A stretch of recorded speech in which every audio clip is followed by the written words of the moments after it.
Hello everybody, this is Rahid and welcome back to beginners classes. कैसे हैं आप सब? होप आप सब ठीक होंगे।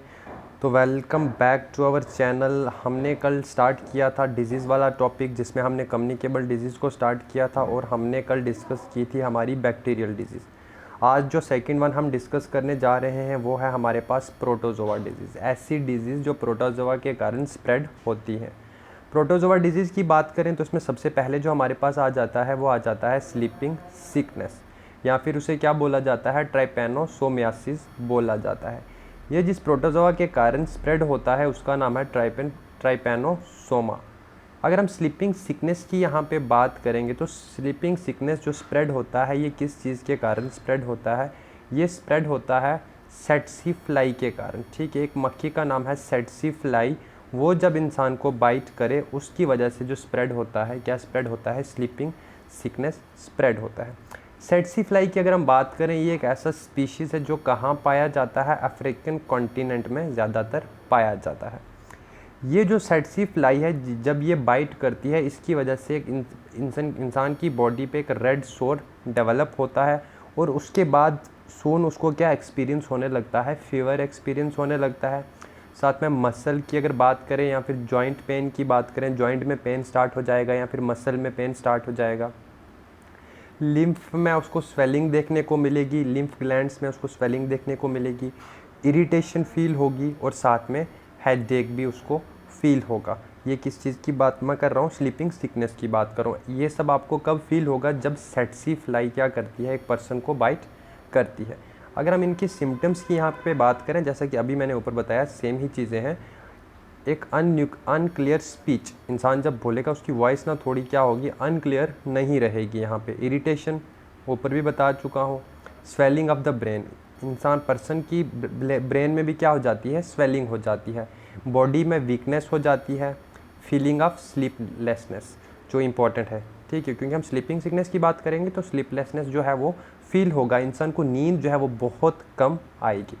साथ में स्किन रैशेस भी, स्किन पे यहाँ पे रैशेस होने के चांसेस रहते हैं और जॉइंट में जो है, जोड़ों में क्या होता है? बहुत ज़्यादा पेन स्टार्ट हो जाता है। अगर आपको ऐसे सिम्टम्स देखने को मिलेंगे तो मतलब इंसान को जो प्रॉब्लम हुई है वो क्या है? स्लीपिंग सिकनेस की प्रॉब्लम हुई है। और जो स्लीपिंग सिकनेस है ये क्या है? एक प्रोटोजोन डिजीज़ है। जेके एसएसबी जब क्वेश्चन पूछता है तो वो क्वेश्चन पूछता है, आपको किसी भी डिजीज़ का नाम दे दिया जा सकता है, आपसे पूछा जा सकता है क्या ये प्रोटोजोन डिजीज़ है या फिर बैक्टीरियल है, फंगल है। इस तरीके से वो क्वेश्चन को वहाँ पे एग्ज़ाम में सेट करते हैं। आपसे ये भी पूछा जा सकता है कि स्लीपिंग सिकनेस जो है ये किसके बाइट से कौन सा यहाँ पे हमारा प्रोटोजोआ है जिसकी वजह से ये स्प्रेड होता है, तो वो सेट्सी फ्लाई आ जाता है हमारे पास। नेक्स्ट वन की अगर हम यहाँ पे बात करें तो नेक्स्ट वन जो आ जाता है वो आ जाता है काला अज़र। ठीक है, काला अज़र इसे बोलेंगे, काला अज़र भी इसे पढ़ा जाता है या फिर इसे पढ़ा जाता है लेशमेनिया।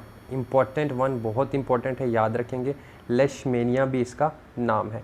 ये एक स्लो एडवांसिंग और नेचुरली अकरिंग डिजीज़ है। ठीक है, ये बहुत स्लो क्या करता है?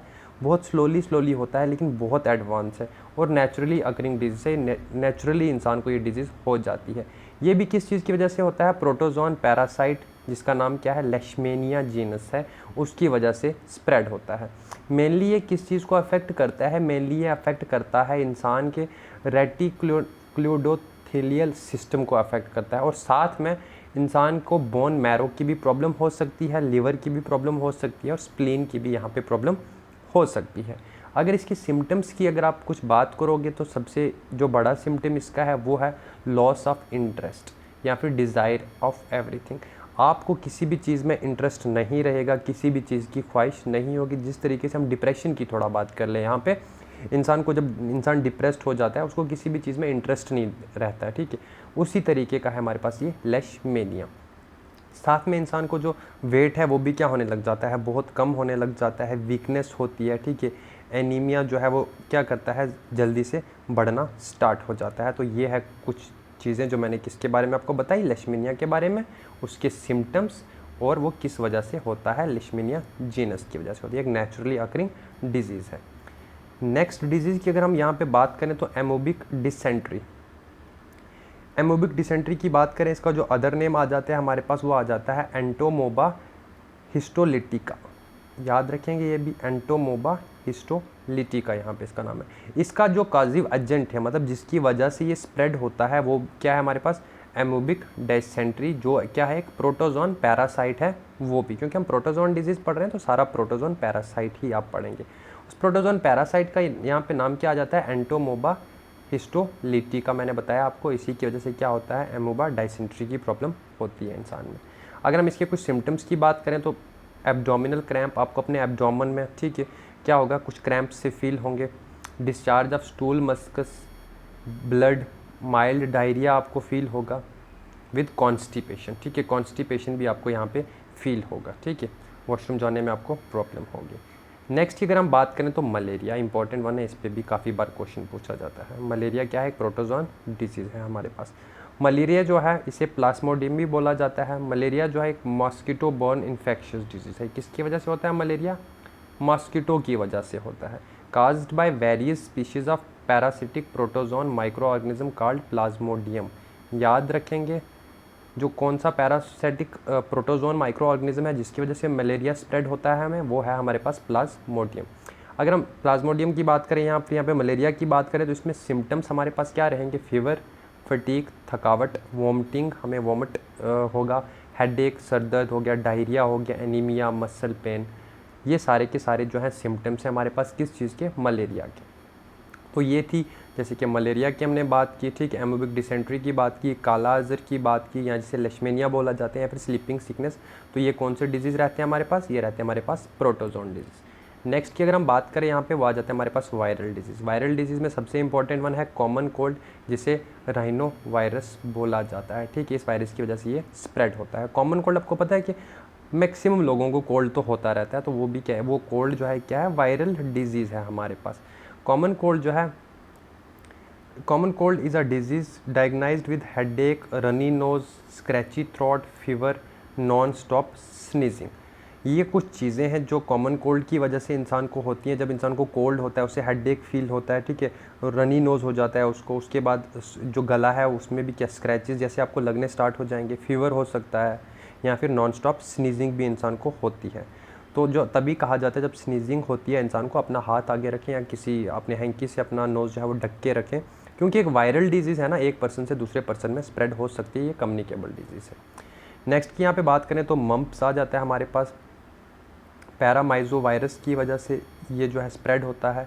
ये क्या है, कॉन्टेजियन डिजीज़ है काज्ड बाय पैरामाइक्सो वायरस, ठीक है। मम्प्स जो है किस वजह से स्प्रेड होता है, पैरामाइक्सो वायरस की वजह से। Primarily affect the salivary gland, ये प्राइमरली किस चीज़ को अफेक्ट करता है, हमारे सलेवरी ग्लैंड को अफेक्ट करता है। नेक्स्ट अगर बात करें मीजल्स, ये भी क्या है, एक वायरल डिजीज़ है। इंपॉर्टेंट जो चीज़ है यहाँ पे याद रखना है, common cold viral disease, mumps viral disease, measles viral disease, पहली चीज़ ये याद रखेंगे। सेकंड वन, कौन सी वायरस की वजह से ये स्प्रेड होता है, कॉमन कोल्ड राइनो वायरस, ठीक है। मम्प्स अगर बात करें पैरामाइजो वायरस। थर्ड वन अगर मीजल्स की बात करें तो रुबेलो वायरस, सुना होगा इस वायरस के बारे में आपने बहुत। Measles is a high contagious respiratory infection caused by the virus which cause rashes all over the body. जो मीजल्स है, ये जो रेबुला वायरस है, ये क्या करता है, हमारी पूरी की पूरी बॉडी में हम क्या फील करते हैं, रैशेज हमारी पूरी की पूरी बॉडी में हो जाते हैं। Measles could be spread through the infected mucus and saliva. ये जो मीजल्स है ये किस वजह से स्प्रेड होता है, अगर इन्फेक्टेड मस्कस हो या फिर सलीवा हो। नेक्स्ट अगर हम बात करें HIV AIDS, HIV AIDS is a disease caused by HIV virus. HIV AIDS जो है ये भी क्या एक वायरल डिजीज़ है, और किस चीज़ से काज होता है, ये HIV वायरस से काज होता है। HIV वायरस ही रिस्पॉन्सिबल है किस चीज़ के स्प्रेड के लिए, हमारे पास एड्स के स्प्रेड के लिए। In this condition of persons immune system becomes too weak to fight and kind of infection और डिजीज़। कहते हैं जब इंसान को HIV हो जाता है ना, तो उससे प्रॉब्लम क्या होती है, यहाँ पे उसे प्रॉब्लम ये होती है कि इंसान का जो इम्यून सिस्टम है वो इतना वीक हो जाता है कि वो किसी भी डिजीज़ को यहाँ पे फाइट करने से नहीं रोक पाता, ठीक है, फाइट नहीं कर पाता है वो, इतना हमारा इम्यून सिस्टम क्या होता है, वीक हो जाता है। अगर हम एड्स की बात करें तो एक्वायर्ड इम्यूनो डेफिशिएंसी सिंड्रोम इसकी जो रहती है वो फुल फॉर्म रहती है। HIV की अगर हम बात करें तो ह्यूमन इम्यूनो वायरस, इसका क्या है, एब्रीवेशन है हमारे पास। नेक्स्ट अगर बात करें वो आ जाता है हमारे पास डेंगू। डेंगू के लिए जो रिस्पॉन्सिबल है वो है एर्बो वायरस, याद रखेंगे, मोस्ट इंपॉर्टेंट वायरस, ठीक है। डेंगू के लिए क्या रिस्पॉन्सिबल है, एर्बो वायरस रिस्पॉन्सिबल है। Dengue is a mosquito borne viral disease. आपको पता है डेंगू भी किस वजह से होता है, मॉस्किटो की वजह से ही होता है, caused by the dengue virus. ठीक है, कौन से वायरस की वजह से, dengue virus. Dengue virus is transmitted by the female mosquito. याद रखेंगे डेंगू वायरस जो है ये फीमेल मॉस्किटो की, जब इंसान को फीमेल मॉस्किटो काट जाए उस वजह से ये क्या होता है, डेंगू रहता है। क्योंकि आपने सुना होगा ना, औरत तो बहुत खून चूसती है इंसान का, तो यहाँ पे वही एग्जांपल आप याद रखेंगे। ठीक है, जो फीमेल मॉस्किटो है ना वही ज़्यादा खून चूसेगी और उसी की वजह से हमें डेंगू होने की ज़्यादा चांसेस हो जाते हैं। नेक्स्ट बात करते हैं चिकन पॉक्स की। यहाँ पे वो भी एक वायरल डिजीज़ है। वेरिसेला जो है वायरस इसके लिए रिस्पॉन्सिबल रहता है। ये कम्युनिकेबल डिजीज़ है, characterised by the itchy red blisters that appear all over the body. आपको एक ऐसा देखने को मिलेगा, इची रेड ब्लिस्टर्स आपको अपनी पूरी की पूरी बॉडी में देखने को मिलेंगे। पोलियो की बात करें तो पोलियो वायरस इसके लिए रिस्पॉन्सिबल है। Polio also called as poliomyelitis. Poliomyelitis भी इसे बोला जाता है। It is a disease that destroy the nerve cell present in the spinal cord. ये जो पोलियो है ये क्या करता है, हमारी नर्व सेल में जो हमारे नर्व सेल्स हैं जो कहाँ प्रेजेंट होते हैं, स्पाइनल कार्ड में प्रेजेंट होते हैं, उन्हें क्या कर देता है, डिस्ट्रॉय कर देता है, जिसकी वजह से पैरालिसिस होने के चांसेस होते हैं, क्योंकि हमारे मसल्स जो हैं वो बहुत ज़्यादा वीक हो जाते हैं। नेक्स्ट, क्योंकि आपने देखे होंगे कुछ लोग मतलब जिनको अगर पोलियो का इंजेक्शन वगैरह टाइम से ना दिया जाए तो वो बाद में जाके क्या हो जाते हैं, कुछ पैरालिसिस आपने देखा होगा, एबनॉर्मल से बच्चे भी बहुत ज़्यादा होते हैं जिनको पोलियो की प्रॉब्लम होती है। नेक्स्ट यहाँ पे बात करते हैं, नेक्स्ट जो वायरल डिजीज़ हमारे पास आ जाता है वो आ जाता है स्मॉल पॉक्स। वेरियोला वायरस जो है इसके लिए रिस्पॉन्सिबल है। यहाँ पे small pox is a contagious disease which transmits from one person to another person. ये तो सारी की सारी one person to another person, क्योंकि कम्युनिकेबल डिजीज़ हम डिस्कस कर रहे हैं। By infective droplets of an infected person. ये भी क्या, इन्फेक्टेड ड्रॉपलेट, जब एक पर्सन को स्मॉल पॉक्स होगा उसकी वजह से जो है वो स्प्रेड हो सकता है दूसरे पर्सन में भी थ्रू इन्फेक्टिव ड्रॉपलेट्स की वजह से। Vaccine for small pox was developed by 1776 by Edward Jenner. Small pox के लिए वैक्सीन डेवलप की गई थी कब, 1776 में। किसके द्वारा डेवलप की गई, यहाँ पे एडवर्ड जेनर के द्वारा डेवलप की। नेक्स्ट बात करते हैं, रिसेंटली आपने बहुत सुना है न्यूज़ में कोरोना वायरस, जिसे SARS-CoV-2 भी बोला जाता है, कोविड-19 भी बोला जाता है, क्योंकि 2019 में ये आया। तो कोरोना वायरस जो है ये भी क्या, एक वायरल डिजीज़ है, एक इन्फेक्शियस डिजीज़ है, जो कि कॉज्ड होता है किस वजह से, SARS-CoV-2 वायरस की वजह से। ये डिजीज़ जो था स्पेशली हमारे लंग्स को अफेक्ट करता था, जिसकी वजह से हम क्या कर सकते थे, बाद में सांस भी नहीं ले सकते थे। नेक्स्ट अगर हम यहाँ पे डिजीज़ की बात करें तो वह आ जाते हैं हमारे पास हेल्मिनिथिक डिजीज़। हेल्मिनिथिक डिजीज़ जो होते हैं ये किस वजह से कॉज होते हैं, parasitic worms, they are the most common infectious agent of human. अगर हम हेल्मिनिथिक डिजीज़ की बात करें तो इसमें जो सबसे पहला आएगा वो आ जाएगा हमारे पास ascariasis, second one filariasis, third one taeniasis. ठीक है, ये तीन हमने क्या याद रखने हैं, हेल्मिनिथिक डिजीज़ है। एस्केरियासिस की अगर हम बात करें तो एस्केरिस जो है इसके लिए रिस्पॉन्सिबल रहता है। Ascariasis is a caused by the intestinal parasites called ascaris, also known as roundworm. ठीक है, इसे रोंड वॉर्म भी जो है बोला जाता है।